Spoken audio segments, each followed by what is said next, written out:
नमस्कार, बहुत स्वागत है आपका। आप देख रहे हैं गणेशा धर्मा सन्मार्ग। राहु का महापरिवर्तन हो रहा है। 12 अप्रैल से राहु मचाने वाला है महातहलका, क्योंकि राहु अपनी शत्रु राशि मेष राशि में यहाँ पर प्रवेश करेंगे। और अभी तक वो वृषभ राशि में थे, लेकिन जब वो मेष राशि में आएंगे तब क्या होगा, क्योंकि राहु यहाँ पर 540 दिन रहेंगे, पर 3 चरण में वो अपनी राशि या नक्षत्र बदलेंगे।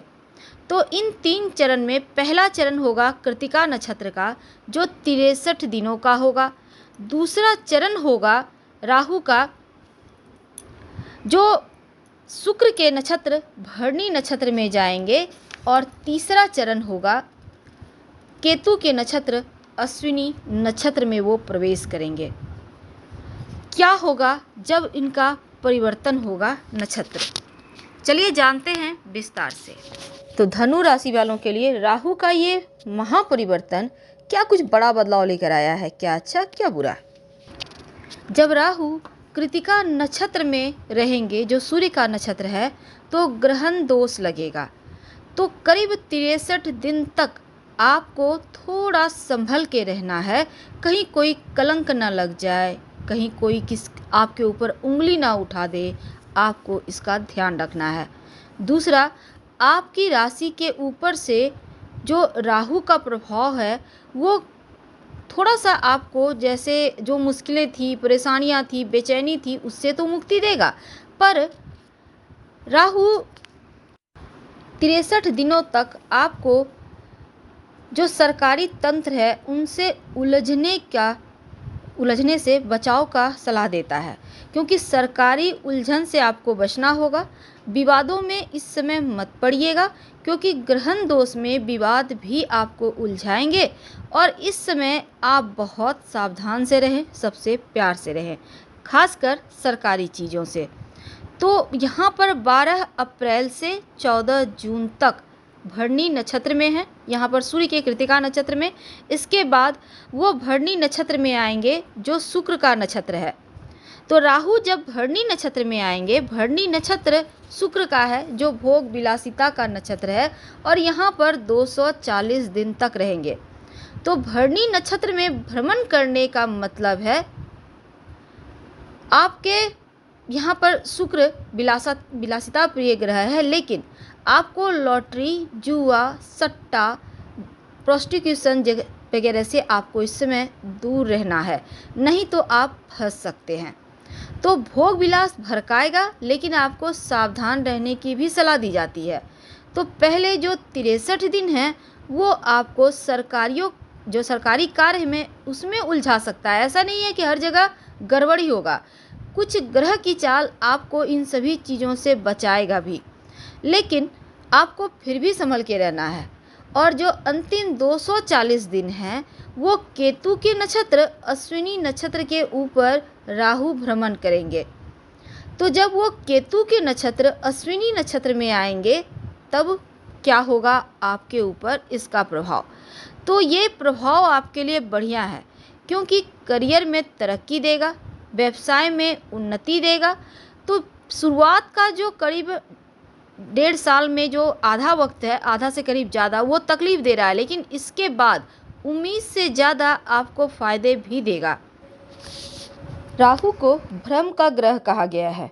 यह धुंधली दृष्टि, झूठी उम्मीदें, अंधविश्वास लाता है जीवन में।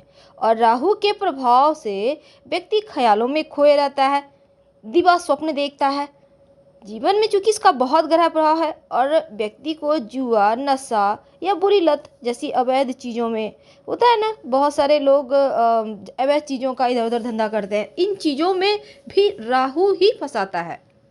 यानी कि कुछ इस बात पर निर्भर करता है कि राहु आपकी कुंडली में किस स्थान पे बैठा है, क्योंकि राहु नशा जैसी चीज़ों की तरफ भी व्यक्ति को ढकेलता है। अगर राहु कुंडली में अच्छी जगह पर बैठा हो तो शुभ फल देता है, और अशुभ भाव में हो तो नकारात्मक फल बढ़ा देता है। तो राहु को विस्तार करने वाली ऊर्जा के तौर पर भी देखा जाता है। अब वैदिक ज्योतिष में राहु एक प्रभावशाली ग्रह है। जिस भी ग्रह के साथ युति करता है या फिर दृष्टि में आता है उसके जैसा ही व्यवहार करता है। इसके साथ ही जिस भी भाव में मौजूद होता है उस भाव के स्वामी की तरह व्यवहार करता है। तो आधुनिक जो दुनिया है अभी हमारा, तो राहु तकनीक का और उन्नत तकनीक का प्रतिनिधित्व भी करता है। लीक से हटकर सोचना ये राहु ही करवाता है और राहु उदारवाद का प्रतीक है। तो राहु एक अशुभ ग्रह से बदलकर नई नवाचार में तब्दील हो चुका है। ऐसे में राहु के प्रभाव में आपके जीवन में क्या होगा? तो धनु वालों, राहु 12 अप्रैल को आपके पंचम भाव में आ रहा है। तो पंचम भाव में राहु के आने से जो विद्यार्थी हैं उनके लिए थोड़ा सा मुश्किलें बढ़ाएगा, क्योंकि पढ़ाई का प्रेशर है। अब हम शुरुआत में ही एक बात बता दें, जो विद्यार्थी हैं उनके लिए आप गायत्री मंत्र रोज भगवान सूर्य को प्रणाम करके 27 बार पढ़िए। यकीन मानिए राहु डिस्टर्ब आपको कभी नहीं करेगा। तो थोड़ा सा मानसिक दबाव है, भटकाव है, उससे गायत्री मंत्र आपको बचाएगा। अब चलिए और जानते हैं। गलत चीज़ों की तरफ आप कहीं फंस ना जाए।